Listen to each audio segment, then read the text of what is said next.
Good morning. Welcome to the LMPD biweekly press conference.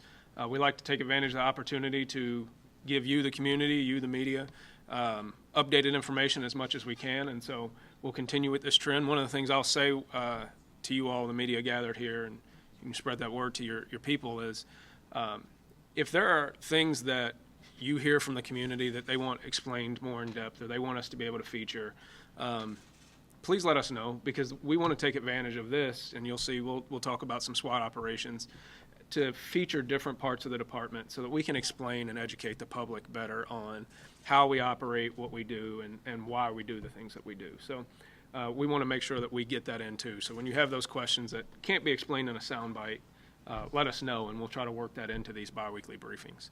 And we'll start off with our biweekly crime briefing that'll come from Assistant Chief Nick Owen. I am the Assistant Chief over the Support Bureau here at LMPD. I'll be very brief, just to update you guys on some crime numbers. These are all year-to-date numbers. You see 2024, we're at 119 compared to 113. I believe these are accurate as of Monday or yesterday. So we are seeing a 5.3% increase. Non-fatal shootings, as you can see, we're at 291 year-to-date versus 313 year-to-date 2023, so a 7% decrease there. In robberies, and these are specific to carjackings, 120 in 2024 compared to 114 year-to-date 23, so a 5% change there. Obviously, we are not satisfied with any increase at all, and even not satisfied with a 7% decrease in non-fatal shootings. We'd obviously want those numbers to be much, much lower. I think you've heard the chief talk about a comprehensive crime plan, not just from us, not just from Metro government, but community-wide, getting folks involved. You'll be seeing more about that in the near future. Significant arrest data, year-to-date homicide arrests, we've had 40, non-fatal shooting arrests, 64, and we partner with various federal agencies, namely out of our criminal interdiction division, and year-to-date they have 53 federal indictments, which is a fairly significant number for it being October, and there will be more to come on the federal indictments. Next, I'd like to bring up Sergeant Joel Cassie with our SWAT team. He's going to highlight a recent successful operation that they had out in our community. Thank you. I'm a sergeant with our 1st Division, which is responsible for downtown, Russell, Portland neighborhoods, and I'm also a member of our SWAT team. Like I said, we're going to highlight an incident we had on September 10th, where the SWAT team responded to a potential hostage rescue incident in the 3400 block of Shank Lane at the request of Patrol and our domestic violence unit. Patrol responded that day to reports of a victim who was struck by a vehicle and then dragged into the same vehicle against her will near the area of Rockford Lane. Per several witnesses, the victim was unconscious when she was put in the vehicle. The suspect then drove the victim to the Shanks Lane address and was forced inside of an apartment where she was not allowed to leave. Patrol was able to locate the vehicle based on witness information and was able to confirm the location of the apartment. The domestic violence unit then responded and took over the investigation and began drafting a search warrant for the location, which was later signed by a judge. SWAT and H&T were then requested and responded to the location. During the investigation, it was believed that the suspect was armed with a weapon and or had access to weapons. H&T, our hostage negotiation team, was able to make contact with the victim, who told negotiators she would come out, but she would never actually leave, leading us to believe that she was being held against her will. SWAT was operating under the information known at the time that the victim was not free to leave, could have sustained serious physical injury during the initial incident, and the hostage taker was armed. Based on the nature of the reports and the victim's inability to leave, SWAT developed a plan to make an emergency entry to make a hostage rescue. Plans were then made to breach a common wall to provide an entry point for us, as well as multiple windows and a primary entry door, giving us a positive breach and a speedy entry to rescue the hostage. With the help of the hostage negotiation team, we were able to confirm the victim's location in the apartment, and that we had separation from the victim and the hostage taker. With that confirmation of the victim's location, the plan was executed and SWAT made entry into the apartment. Upon entry, officers located the victim and placed themselves between her and the suspect and any other potential threats. SWAT officers then located the suspect, who complied with officers and went to the ground, and no force was necessary. The victim was escorted out of the apartment and was immediately seen by Louisville Metro EMS, who was staged at the location per our request. And a later search of the apartment, we did locate a loaded .40 caliber handgun that was recovered, along with a large quantity of suspected crack cocaine in a bag containing pills suspected to be fentanyl. Now, from here, I'm going to show you a video from a couple of the officers that made entry. There's two videos that are going to be side by side. I'm going to show the video twice. If you want to kind of just focus on one side at first, because there's a lot of chaos going on in it, focus on one, and then I'll replay it back and we'll show it again.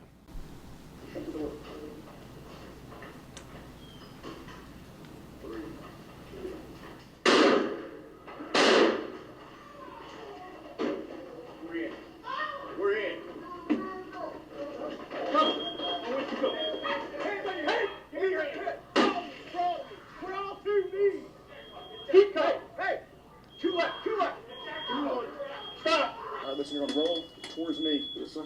3, 2, 1. Stand up, stand up, stand up. Bring him now, hold him in the hallway. Yes, sir. We have a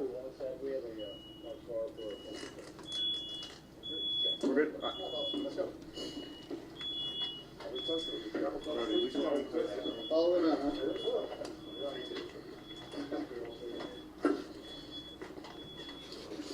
Stop. Move that foot up. You're good. And if you see the two officers are going different directions, that's based on our training. A lot of trust goes in the SWAT team that I know if I go one way, another SWAT officer is going to go the other way, and they have my back. And so there's a lot that goes into this video that I can see, and if we slow it down, we can really break it down, but it doesn't highlight the amount of training and time that goes into an operation like this and how critical this was. And so I don't know which one you focus on. I'm going to play it one more time.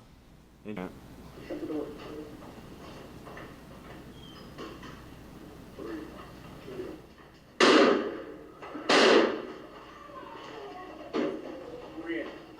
We're in. Come. Where'd you go? Hey! Give me your hand. We're all 2 knees. Keep coming. Hey! 2 left. Come on. Stop. All right, listen, you're gonna roll towards me. And I think what's important to note, too, in that video, the first time we played all the way through, is that even after SWAT officers made entry, chaotic situation, subject possibly armed with a handgun, holding somebody against their will, the restraint and the compassion that officers showed, that at the time the suspect complied, he got on the ground, no force was necessary, they took him in custody without incident. These are highly trained individuals who, when they went through that door, there was a real possibility that somebody was on the other end that was armed with a handgun, and these officers were willing to put themselves in danger in order to protect an innocent life. And oftentimes, hostage rescue in the police community as well as in the SWAT community is referred to the Super Bowl, that it's the pinnacle of what we train for. And while I agree with that, it is the pinnacle of what we're training for, it's not a game. These were life and death consequences that if we didn't act immediately, life could be in danger. And the officers going through that door's life were in danger, and they executed flawlessly. And I also want to point out that while this was a team effort as far as the SWAT team, the domestic violence unit, patrol, none of this would have been capable without somebody from the community calling and saying this is what happened, and then multiple people from the community saying this is where this is happening right now. Without any of that, we would have never responded there, and there's no telling what possibly could have happened to this victim, because that's what she was a victim. And as you can see, this is our suspect from that arrest, Mr. Artis Chenault. His charges include kidnapping with serious physical injury, assault first degree, wanton endangerment first degree, trafficking controlled substance multiple times, as well as trafficking marijuana and drug paraphernalia. That's it.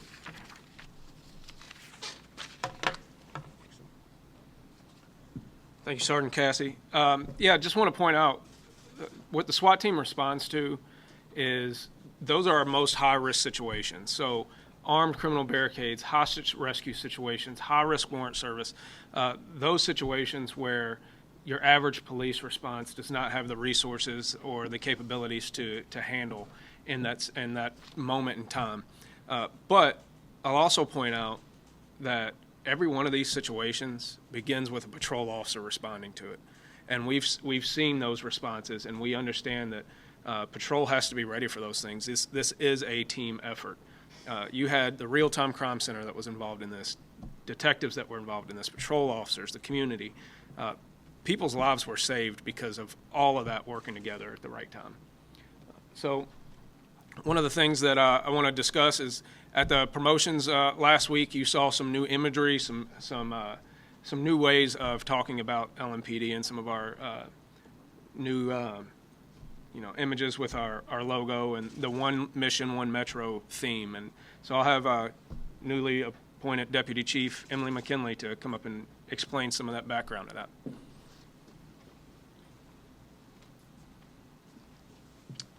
Thank you, Chief, and I'll echo his words about SWAT. I was never on SWAT. I know a lot of them were, but they do excellent work every day in our community to keep everybody safe.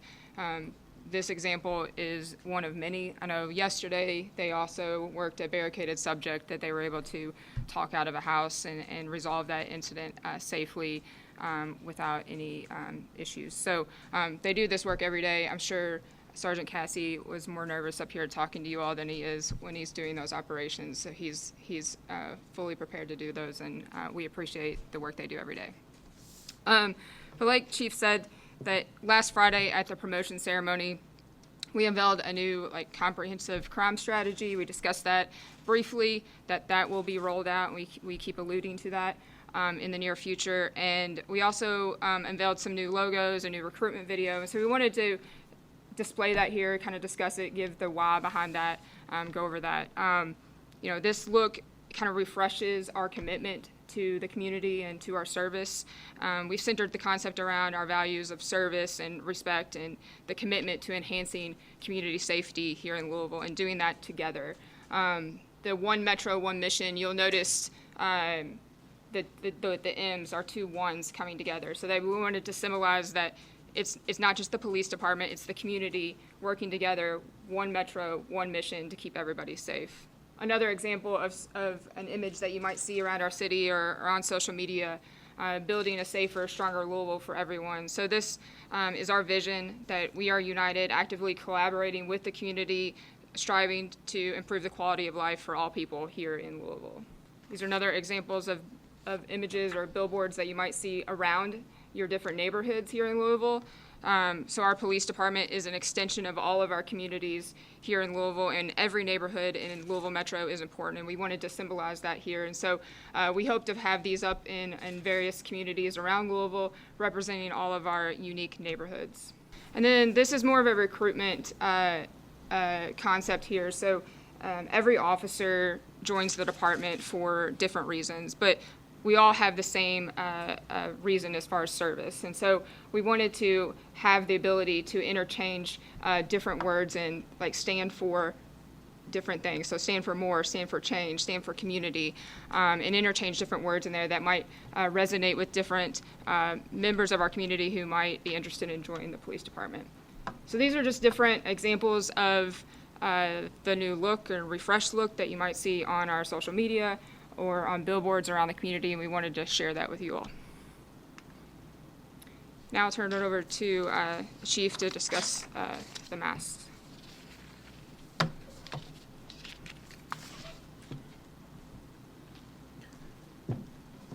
So here comes the fun part, because I know y'all have all been really interested in two comments that got made between me and the mayor about the ordinance that bans masks. Here's the deal, is that we are not creating some new initiative or anti-mask task force. We understand there are legitimate health reasons why people wear masks, but we also understand there are people who are taking advantage of that, and they are using masks to conceal their identity in order to prey on the community, and we see it time and time again. If you're telling me that somebody is standing around in a hoodie and gloves and a mask covering their face, outside lurking in the shadows, has a legitimate health concern, I would probably beg to differ. And so you have to understand, when we talk about something like masks and the enforcement of the mask ordinance, that's about a totality of circumstances. It's not about going out and targeting people who have health issues or are wearing a mask for legitimate reasons. It's about understanding the entire situation, the entire circumstances, and is that another tool that we might be able to use or explore to fight violent crime. There are tons of tools out there. Some are more useful than others. This is just one thing that we might be looking at. But I wanted to give you a couple of views of some of the crimes that we've had committed recently with people who have been wearing masks, and they're not wearing them for legitimate reasons. They are trying to commit crimes, and they're trying to conceal their identity. This is not uncommon. Obviously, we talked about this happened in the shooting out at PRP, where you have kids wearing masks. You see this time and time again. We even currently have a serial murderer on the loose down at the bottom. You can see it. We don't know how this movie ends with that guy. He keeps coming back time and time again. That's a joke. It's okay to laugh at it. That's Michael Myers. I know I'm not funny, but sometimes I try. So, and I say that to make light of it a little bit, because we're not trying to talk about cracking down on Halloween masks for kids on the holidays or people who are sick. This is really about those other people that are using these to conceal their identity when committing crimes. It happens over and over again. You saw it in the attempted carjacking of one of our officers when they end up involved in an officer-involved shooting. Guy comes up in the middle of an alley with a mask on and sticks a gun in an officer's face, and we end up in an officer-involved shooting. So it's a serious issue. We're just looking at this as being one tool in the tool chest to be able to deal with some of the violent crime that we have going on. And lastly, some of our community events that are upcoming. Our Citizens Police Academy is ongoing. That's put on by our community engagement unit. If you have interest in that, go to our website, reach out to our community engagement unit. We put that on a regular interval so people in the community can understand a little bit more about what goes on internally to the police department and how we operate more in depth. And then some of our community gathering events between the South End Neighborhood Watch meeting, the Southwest Festival, and an LMPD in conjunction with Texas Roadhouse are doing a trunk or treat on the 15th. I also want you to be aware, big event again this weekend, just kind of like last weekend. It seems like we're hitting all these fall events back and forth, or back to back. The St. James Art Festival will be starting up soon. So if you're in Old Louisville, be aware of that for traffic reasons. But come out, enjoy the event, and have a good time. It's one of the seminal events for Louisville, as you all know. So at this time, I will open it up to questions, which I'm sure you have some. Let's start with the mask. There's a lot to unpack today. I understand what you're saying about the totality of circumstances that you have to evaluate these cases, but how do you pull this off without profiling? There's really not a lot to unpack about it, right?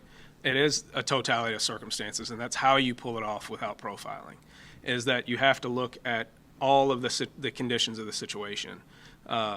We're not talking about the every single person wearing a mask. We do have to look at the behavior that they're displaying, what they're doing at the time, and those types of things, what time of day it is, the weather conditions. Like, all of this adds up to whether or not we should speak to somebody. And we know, it's evidence-based, that police contacts with people can either delay, stop, or prevent crime. And this is like I said, this isn't us going out. I'm not giving some order to officers, go out and enforce the mask ordinance, right? This is just another tool that we can be aware of that adds to the totality of circumstances. So explain, what does the ordinance allow you to do in these situations? Does anyone wearing a mask invite intervention from the police? Not necessarily. So that's one of the things that has been missed in this, is that the ordinance gives several conditions for which masks are appropriate. But that's one of the things that the mayor is doing currently, is he's reaching out to Metro Council members to more clearly define the times when we should or can stop people. So this isn't, like I said, this isn't something that going out and doing tomorrow or right now.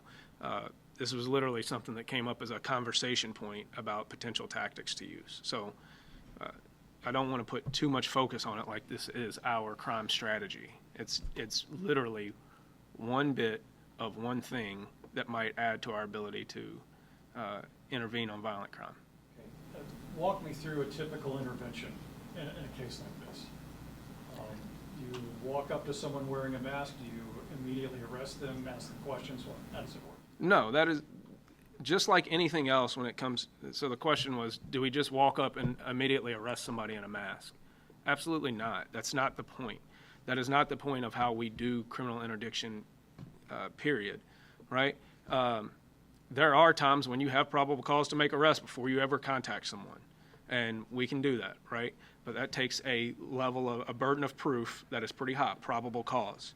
You also have a level of reasonable suspicion that crime is afoot, is what the law requires, right? And so when you have a totality of circumstances based on all those things that I talked about, when you're talking about the person's behavior, the environment that they're in, the time of day, crime, the information that you have about crime going on in that specific localized area, those things all add up, right? And so as we talk to people, sometimes we develop more suspicion that leads us to continue an investigation. And so that's what this is about. To your point about profiling, that is obviously something that we have to be aware of. And that is you combat profiling through information. So the better information and the better training that we give officers so that they have a solid understanding of what they're looking for, that gives them an indication that crime is afoot, which is what the law requires, the less likely we are to run into situations of profiling. Can we give somebody else a chance? Sure. So we got a lot of comments, a lot of questions, a lot of emails about, will this actually work? This is just for show. This is just for show. That's what we got a lot. Is there evidence that this will work, or is it just for show? Are you talking about masks? Is there evidence that this will work? The mask ordinance, yes. What there's evidence of is that police interaction works to prevent violent crime. And so, like I said, this is one small piece of a larger tool set that we're exploring using. So yes, it absolutely works that when we stop people, when we make more arrests, crime goes down. When we write more tickets, traffic deaths go down. We have to be proactive in our policing. To David's point, we do have to be very aware that there are risks that come along with everything that we do. And we have to be aware of that, and officers are very aware of that. But we have to use those tools available to us to keep people safe. What about, there's been comments about criminals are not concerned about an ordinance, they could care less about an ordinance. Is this being used as a deterrent in any way? Or? No, I absolutely agree. I mean, we see crimes getting committed every day, and if they had the social pressure to not do those, then they wouldn't be killing each other and they wouldn't be robbing, right? So what is the deterrent is our interaction. The piece of paper is not a deterrent, right? A piece of paper doesn't mean anything to you. Why do you pull over when the police get behind you when you're speeding, right? You speed, right? We all speed on occasion, right? So there are social consequences to every activity, right? The vast majority of us have determined that the social consequences of speeding are not high enough to prevent us from speeding. Most of us will do 5 or 10 miles over the speed limit. Because if you get pulled over, you're going to stop, you're going to get a ticket, and nobody in your social circle is going to say to you, you're a horrible person. I don't want to associate with you. Your job's not going to fire you, and there'll be no consequences except for a couple $100 on your speeding ticket. The consequences of not pulling over for you are far too high, so you will not take that risk to run from the police, right? We also understand that there are other people that those social consequences are not high enough for even larger crimes. So they will go out and they will rob people and they will hurt people and they will prey on people. So the consequence has to be there. We are the consequence for those people when they don't have the social consequences built in around them to prevent them from doing those things.